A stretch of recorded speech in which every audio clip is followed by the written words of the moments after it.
আমন্ত্রণ জানাচ্ছি সংবাদযোগে। প্রধান ঘটনার পুরোটা জানাতে সঙ্গে আছি আমি মাহবুব হাসান। শুধু সংবাদই নয়, সংবাদের আরো বিস্তারিত থাকছে এই আয়োজনে। শুরুতেই জেনে নেই কি থাকছে আজকের সংবাদযোগে।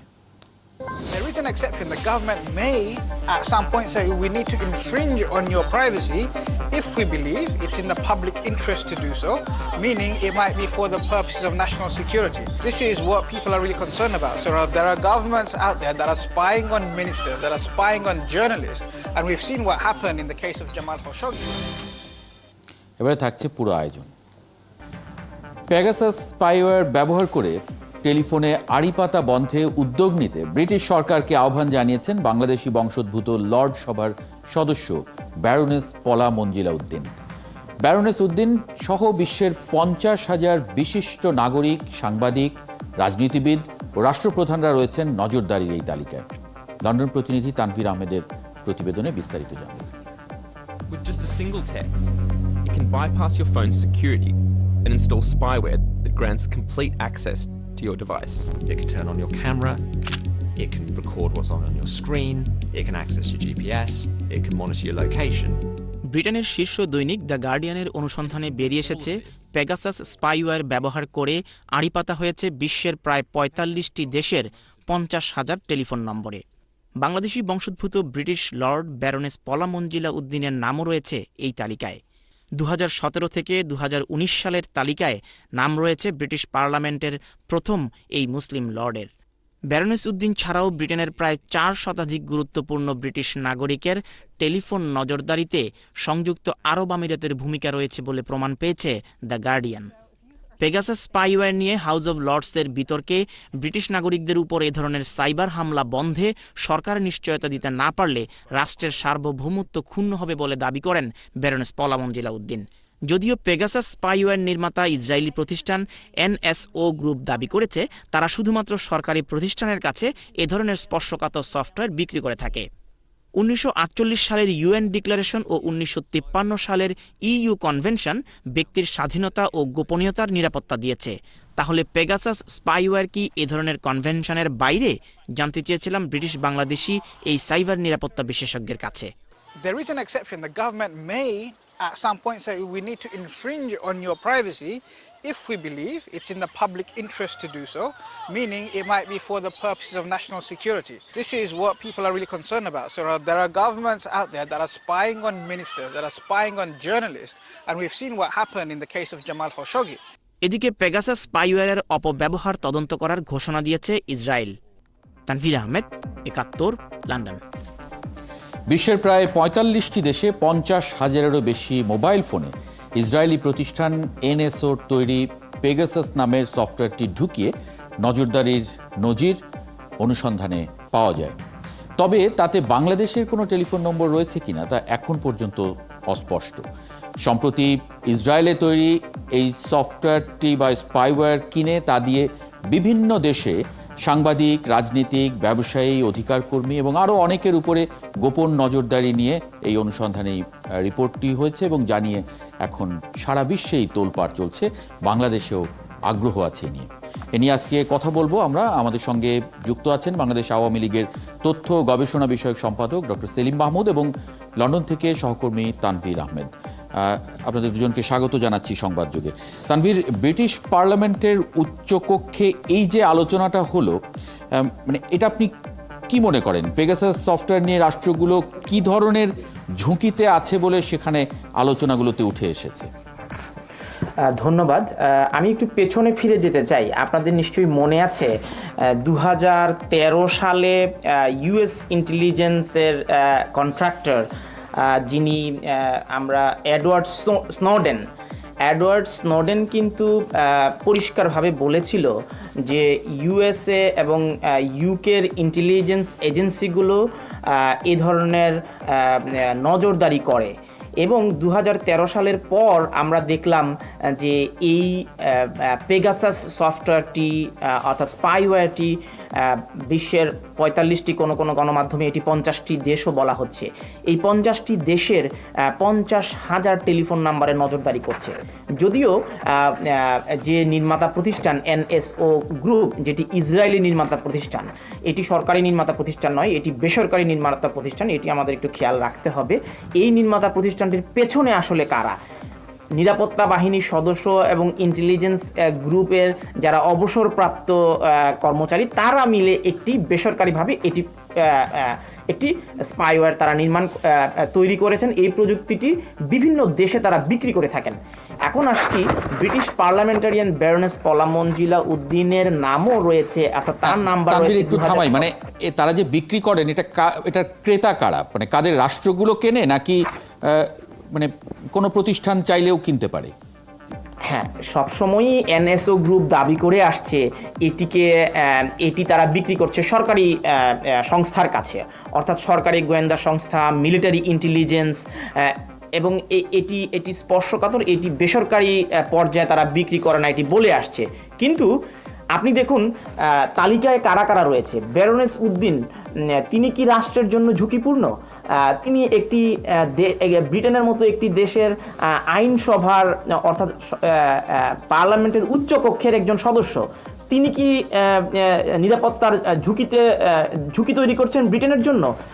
ফ্রান্সের প্রেসিডেন্ট ইমানুয়েল ম্যাক্রো, তিনি কি ঝুঁকি তৈরি করছেন বিশ্বের জন্য কোনোভাবে? তো তাহলে এটি যাদের বিরুদ্ধে ব্যবহার হচ্ছে সেটি নিয়ে প্রশ্ন তুলছেন গণমাধ্যম কর্মীরা এবং সাংবাদিকরা। 17টি দেশের গণমাধ্যমের এই যৌথ অনুসন্ধান হচ্ছে এই স্পাইওয়্যার সফটওয়্যারটির বিরুদ্ধে, যেটি প্যারিস ভিত্তিক একটি সংস্থা, ফরবিডেন স্টোরিজ। এই ফরবিডেন স্টোরিজ সংস্থাটি মূলত অনুসন্ধানে নামে যে কেন, কিভাবে, কাদের বিরুদ্ধে এই স্পাইওয়্যারটি আসলে ব্যবহার করা হচ্ছে। না, তানভীর, আপনি যেটা শেষ করেননি, মাঝখানে আমি প্রশ্নটা করেছিলাম বলে, মানে আলোচনাটা ব্রিটিশ পার্লামেন্টের উচ্চকক্ষে আজকে হয়েছে এবং মানে কতখানি ঝুঁকিতে আছে বলে, মানে একটা রাষ্ট্র কতখানি ঝুঁকিতে পড়তে পারে বলে আলোচনাটা এই পর্যায়ে গেল, মানে সেখানে যে আলোচনাগুলো ব্যারনেস উদ্দিনের সাথে আমার যতটুকু কথা হয়েছে, তিনি আমাকে বলেছেন ব্রিটিশ সরকার যদি এই বিষয়টিকে সুষ্ঠু তদন্ত করে এটিকে মানে নিরাপত্তা দিতে না পারে, অর্থাৎ ব্যক্তির গোপনীয়তা রক্ষার নিরাপত্তা দিতে না পারে, তাহলে ব্রিটেনের গণতন্ত্র এবং সার্বভৌমত্ব ক্ষুণ্ণ হবে। একটি ব্যক্তির নাগরিকদের গোপনীয়তা রক্ষা করা রাষ্ট্রের দায়িত্ব। রাষ্ট্র কখন ইন্টারফেয়ার করবে? যখন রাষ্ট্র ঝুঁকির মধ্যে পড়ে, নিরাপত্তা যখন ঝুঁকির মধ্যে পড়ে। আমি সেটাই বলতে চেষ্টা করেছি যে ব্যারনেস উদ্দিন কি ব্রিটেনের জন্য ঝুঁকিপূর্ণ কিনা। তাহলে কেন ব্যারনেস উদ্দিনের টেলিফোন নম্বরটি এই পেগাসাস স্পাইওয়্যারের মানে আড়ি পাতার তালিকায় থাকবে?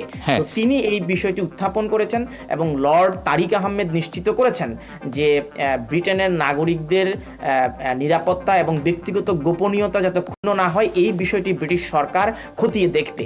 আচ্ছা তানভীর, আরেকটি প্রশ্ন, যে মানে ব্যক্তি জীবনে বা সামাজিক জীবনে কি ধরনের ঝুঁকি তৈরি করতে পারে এই নজরদারি, মানে এটা নিয়ে আপনি কোনো স্টাডি বা কোনো রিপোর্ট বা গণমাধ্যমে কথা হচ্ছে কিনা, মানে সেগুলো দেখতে পেয়েছেন কিনা সাংবাদিক হিসেবে?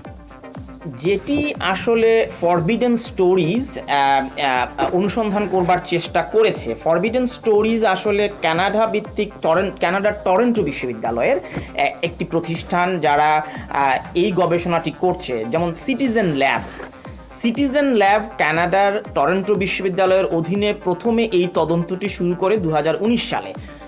হোয়াটসঅ্যাপের যে এন্ড টু এন্ড এনক্রিপশনের যে প্রাইভেসি রয়েছে সেটিকে আসলে ভেঙে এই পেগাসাস স্পাইওয়্যার সফটওয়্যারটি ঢুকে পড়ে আসলে কি করছে? ব্যক্তির বা যেই টেলিফোন নাম্বারটিতে ঢুকে যাচ্ছে এই স্পাইওয়্যারটি দিয়ে, তার ইমেলটাকে চেক করা যাচ্ছে, SMS-কে নিয়ন্ত্রণে নিয়ে নিচ্ছে, যতগুলো ছবি আছে আপনার টেলিফোনের ছবিগুলো নিয়ন্ত্রণ, এবং কন্ট্যাক্ট বা রেকর্ডেড কলস। আমি একজন গণমাধ্যম কর্মী, আমাদের এখানে অনেক রেকর্ডেড কলস থাকে যেগুলো আমাদের নিরাপত্তার জন্য আমরা রেখে দিই। আমাদের এখানে ভিডিও থাকে। তারপর আপনার ক্যামেরাটা, এই টেলিফোনের ক্যামেরাটা অ্যাক্টিভ হয়ে যাবে, অর্থাৎ আপনি না জানলেও অপর পক্ষ থেকে যিনি আপনাকে নিয়ন্ত্রণ করছেন তিনি আপনার ক্যামেরাটাকে নিয়ন্ত্রণে নিয়ে নিতে পারবেন। তো এটি হচ্ছে পুরোপুরি আপনার টেলিফোনের ভেতরের যাবতীয় সকল কিছুর নিয়ন্ত্রণ নিয়ে নিতে পারবে এই পেগাসাস স্পাইওয়্যারটি। জি, ডক্টর সেলিম মাহমুদ, আপনি শুনছিলেন বিভিন্ন দেশে সাংবাদিক, রাজনীতিক, ব্যবসায়ী, অধিকারকর্মী, এমনকি ফ্রান্সের প্রেসিডেন্ট, পাকিস্তানের প্রধানমন্ত্রী, আরও অনেকের মানে এরকম গুরুত্বপূর্ণ ব্যক্তি, রাষ্ট্রীয় গুরুত্বপূর্ণ ব্যক্তিদের নামও নজরদারির এই তালিকায় আছে, যাদেরকে নজরদারি করা হয়েছে। মানে আমরা কি ধরনের ঝুঁকিতে আছি সেটা আপনারা যেহেতু সরকারি দলে আছেন, এটা নিয়ে কোনো স্টাডি করেছেন কিনা? যেটা যে প্রথমে যে রিপোর্টটা দেখলাম, আর লন্ডন থেকে তিনি আমার সাংবাদিক বন্ধু যুক্ত হয়েছেন, যে কথাগুলো বললেন অত্যন্ত গুরুত্বপূর্ণ এবং পার্টিনেন্ট। দেখুন, আমরা এখন একটা গ্লোবালাইজড বিশ্বের মধ্যে আছি। এই ভার্চুয়াল ওয়ার্ল্ডের বয়স যদিও বেশি না, দর্শকেরও কম, কিন্তু আমরা এখন একটা পরিপূর্ণ ডিজিটাল রাষ্ট্রের মধ্যে আছি। জননেত্রী শেখ হাসিনা বঙ্গবন্ধুর নেতৃত্বে যে বাংলাদেশ, এখন একটা পরিপূর্ণ ডিজিটাল বাংলাদেশ। এবং একদিকে যেরকম আমরা এটা একটা ডিজিটাল বাংলাদেশ শেখ হাসিনার নেতৃত্বে আমরা প্রতিষ্ঠিত করতে পেরেছি, অন্যদিকে যে আলোচনাটা হলো, আমরা ভয়ঙ্কর একটা ঝুঁকির মধ্যে আছি। যেহেতু আমরা একটা এই গ্লোবাল ওয়াইডার প্ল্যাটফর্মের মধ্যেও কিন্তু আমরা একটা ন্যাশনাল ডিজিটাল প্ল্যাটফর্ম আমরা প্রতিষ্ঠা করতে পেরেছি। এখন যে কথাগুলো পেগাসাস যে স্পাইওয়্যারের যে তথ্যটা সাম্প্রতিক সময় পাচ্ছি, আমি মনে করি যে এটা অত্যন্ত উদ্বেগজনক। শুধু বাংলাদেশ নয়, পৃথিবীর অধিকাংশ রাষ্ট্রের জন্য এটা উদ্বেগজনক। তবে এই বিষয়ে আমি ন্যাশনাল পার্সপেক্টিভে আমাদের প্রিভেন্টিভ কি মেজার আমাদের নেওয়া হয়েছে সে বিষয়ে বলি। যে ডিজিটাল সিকিউরিটি অ্যাক্ট যেটা করা হয়েছে আমাদের দেশে বর্তমান সরকার, এটা নিয়ে আমাদের দেশের তথাকথিত কিছু সুশীল সমাজ সহ কিছু বিরোধী দলীয় ব্যক্তিবর্গ তারা এই কথা মানে এটা সমালোচনা করছেন, কিন্তু আন্তর্জাতিকভাবে বৈশ্বিকভাবে কিন্তু এর অনেক প্রশংসিত হয়েছে। কিন্তু আপনাকে বলি যে ডিজিটাল, তাহলে তো এই যদি হয়, মানে আমার ফোনের দখল যদি অন্য আরেকজন নিয়ে নেন, সেখানে ডিজিটাল সিকিউরিটি অ্যাক্ট কি করতে পারবে? বরং আমি ডিজিটাল সিকিউরিটি অ্যাক্টের মানে কি বলবো, এটার আশ্রয় নিতে পারবো, সেটা ঠিক আছে, কিন্তু আমি কার বিরুদ্ধে আশ্রয় নিব? আপনি আমার কথাটা শুনেন, যে ডিজিটাল সিকিউরিটি অ্যাক্টে অনেকগুলো কনটেক্সট আছে। একটা হচ্ছে যে আমি যে একটা ডিজিটাল প্ল্যাটফর্মে আছি, ব্যক্তিগতভাবে বলেন, রাষ্ট্রীয়ভাবে, সরকারিভাবে, প্রাতিষ্ঠানিকভাবে, এর নিরাপত্তা কিন্তু ডিজিটাল সিকিউরিটি অ্যাক্টে দেওয়া হয়েছে।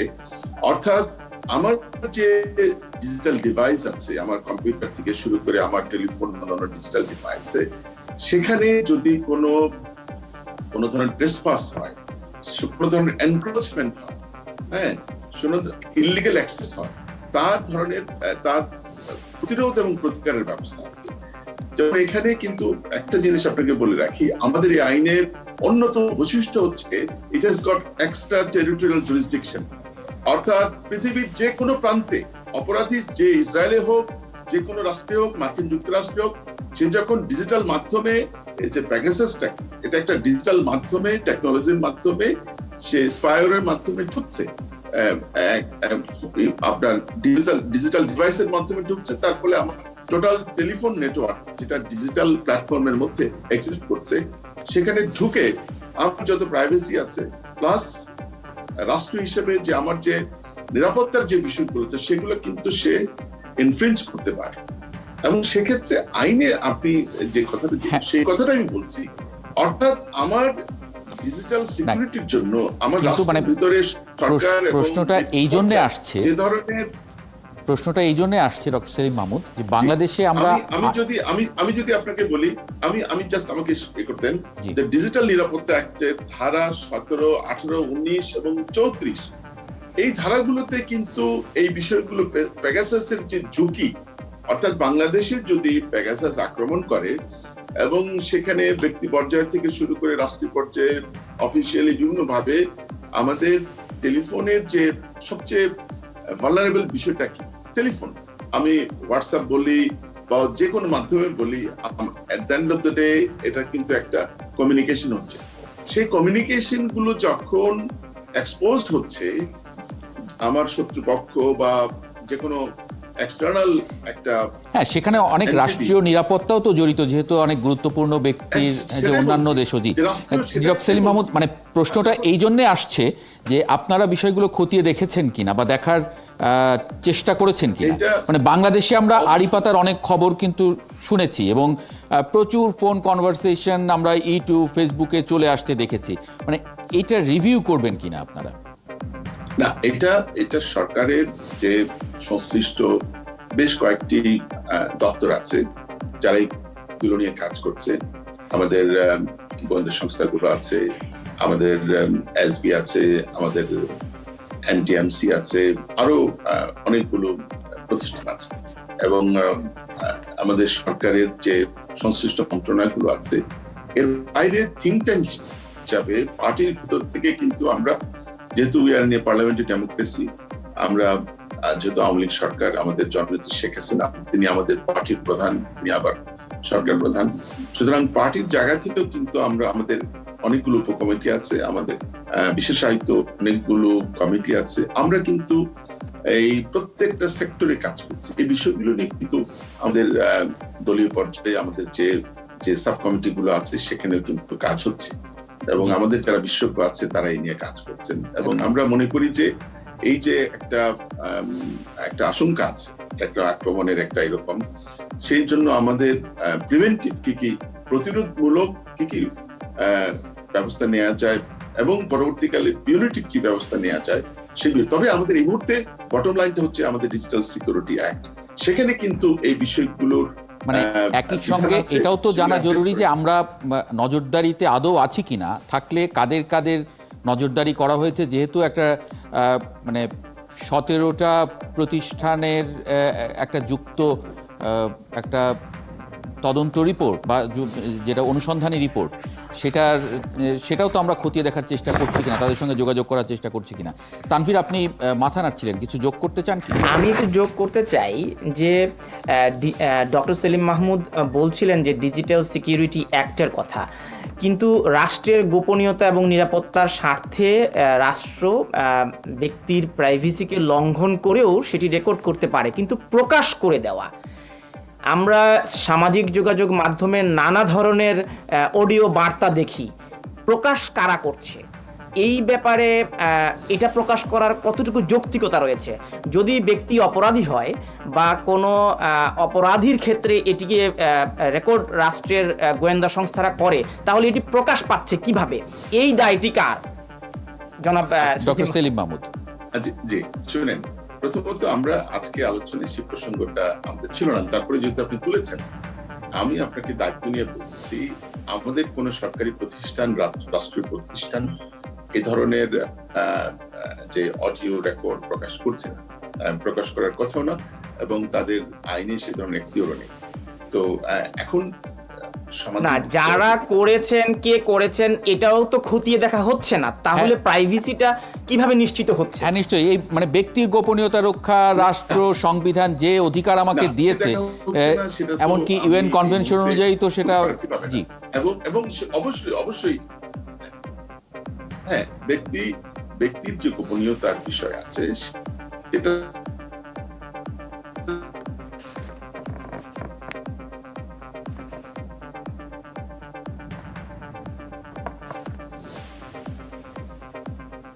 জি। ডক্টর সেলিম মাহমুদ শুনতে পাচ্ছেন আমাদের?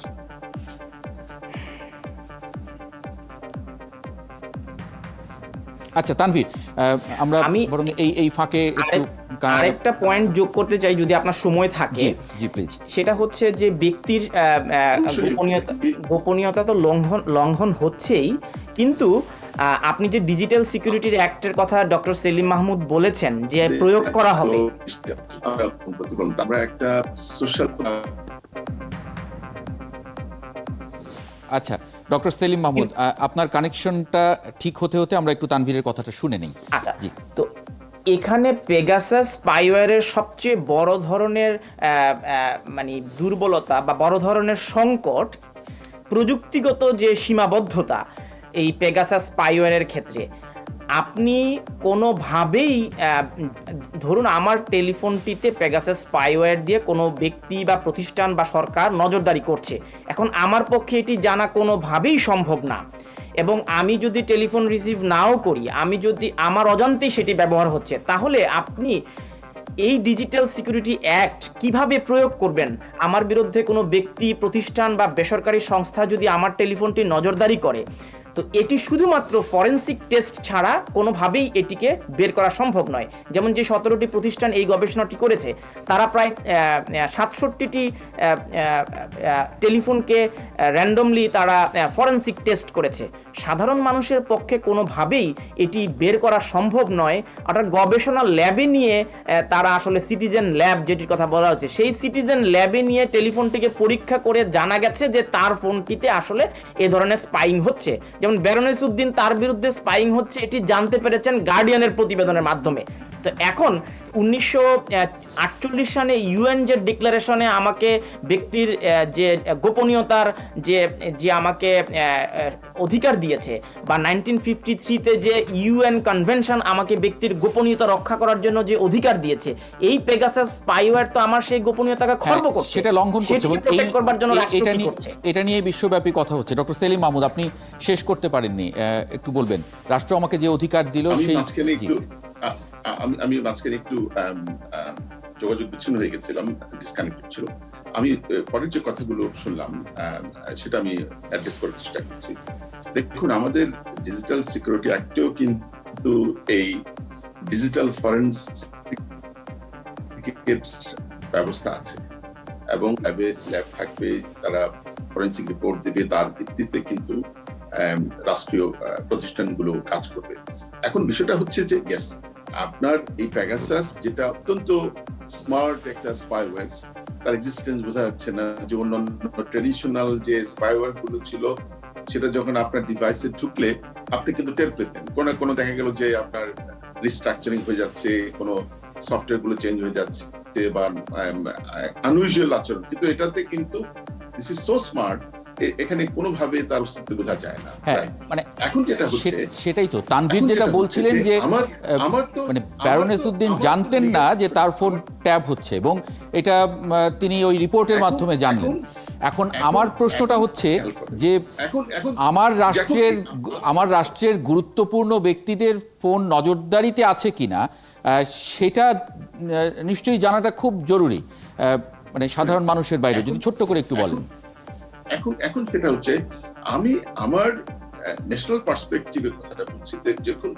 যখন একটা অপরাধ, একটা ক্রস বর্ডার ইনভলভমেন্ট থাকে, ট্রান্স বাউন্ডারি ইনভলভমেন্ট থাকে, এবং সেখানে এই the genesis of the crime that emanates from outside, তখন কিন্তু শুধুমাত্র ন্যাশনাল জুরিসডিকশনে এটাকে অ্যাড্রেস করা সম্ভব নয়। সেই জন্য আমার ক্রস বর্ডার বা রিজিওনাল বা ইন্টারন্যাশনাল আমার কিন্তু এক ধরনের পার্টনারশিপ দরকার হবে।